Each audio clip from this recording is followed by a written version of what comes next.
शुभमन गिल हे भारतीय क्रिकेटचं भविष्य आहे. शुभमन गिल हा वन डे क्रिकेटमधला 2020 क्रिकेटमधला एक मोठा फलंदाज आहे याची साऱ्या भारताला कल्पना होती. पण शुभमन गिलच्या खांद्यावर वयाच्या अवघ्या 25व्या वर्षी भारताच्या कसोटी संघाच्या कर्णधारपदाची धुरा येईल याची कोणालाही कल्पना नव्हती. पण विराट कोहली पाठोपाठ रोहित शर्मा देखील कसोटी क्रिकेटमधनं निवृत्त झाला आणि त्यामुळे साहजिकच अजित आगरकर यांच्या निवड समितीला कर्णधारपदाचा पर्याय शोधण्याची वेळ आली. आणि साहजिकच ज्यावेळी बुमरा सांगतो की मी फक्त इंग्लंड दौऱ्यातल्या 5 पैकी 3च कसोटी सामन्या खेळू शकेन, त्यावेळी गिलच्या नावावर शिक्कामोर्तब केल्याशिवाय अजित आगरकर यांच्या निवड समितीला पर्याय नव्हता. गिल खऱ्या अर्थानं भारतीय क्रिकेटचा उद्याचा राजपुत्र आहे. वन डे क्रिकेटमध्ये त्यानं स्वतःला सिद्ध केलेलं आहे. वन डे क्रिकेटमधला तो एक मोठा फलंदाज समजला जातो. त्याच्या नावावर वन डे 200 देखील आहेत. 2020 क्रिकेटमध्ये देखील त्यानं एक फलंदाज म्हणून स्वतःला सिद्ध केलं आहे.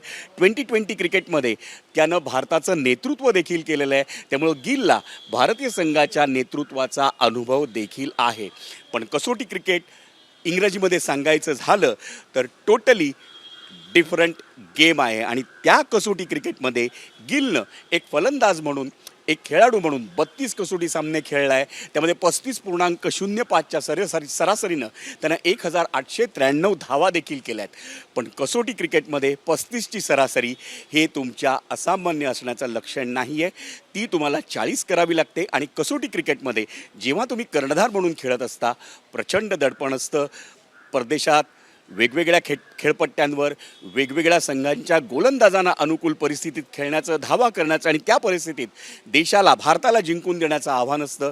त्या आव्हानाला गिल कसा खरा उतरतो हेच पाहणं औत्सुक्याचं असणार आहे. आणि त्या दृष्टीनं शुभमन गिलवर सगळ्यात मोठी जबाबदारी ती इंग्लंड दौऱ्यात आहे. कारण इंग्लंड दौऱ्यात भारताला 5 कसोटी सामने खेळायचे आहेत. 5 कसोटी सामने म्हणजे एखाद्या बोर्डाच्या परीक्षेसारखे आहे.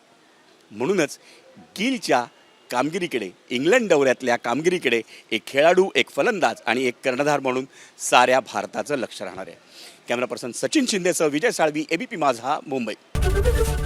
एबीपी माझा, उघडा डोळे बघा नीट.